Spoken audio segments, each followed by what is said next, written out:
বাংলাদেশ কি যেতে পারবে সেমিফাইনালে? গ্রুপ টেবিলের অঙ্ক কি বলছে? আইসিসি টি-20 বিশ্বকাপের সুপার 8-এর খেলা চলছে। গ্রুপ 1-এ বাংলাদেশের সঙ্গে ভারত, অস্ট্রেলিয়া ও আফগানিস্তান। নিজেদের প্রথম দুই ম্যাচের দুটিতেই হেরে গেছে নাজমুল শান্তর দল। তবে অস্ট্রেলিয়ার বিপক্ষে আফগানিস্তানের দারুণ জয়ে জমে উঠেছে এই গ্রুপ থেকে সেমিফাইনালে ওঠার লড়াই। সম্ভাবনা কিছুটা টিকে আছে বাংলাদেশেরও। এমনকি এ পর্যায়ে এসে গ্রুপের 4 দলেরই রয়েছে শীর্ষ 2 থেকে সেমিফাইনালে যাওয়ার সম্ভাবনা। সোমবার 24 জুন রাত 8:30টায় সেন্ট লুসিয়ায় মুখোমুখি হবে ভারত ও অস্ট্রেলিয়া।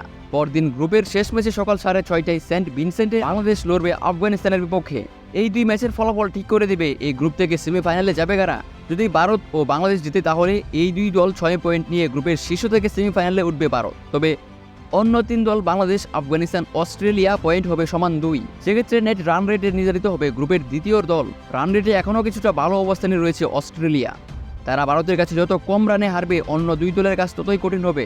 আফগানদের যে রান রেটে এগিয়ে যেতে হলে টাইগারদের জিততে হবে 31 রানে। তবে সমীকরণের শেষ নয় এখানেই। শেষ 4-এ উঠতে নিজেদের এমন জয়ের পাশাপাশি বাংলাদেশকে কামনা করতে হবে অস্ট্রেলিয়া যেন অন্তত 55 রানে হারে। তাহলে সেমিতে যেতে পারবে নাজমুল শান্তর দল।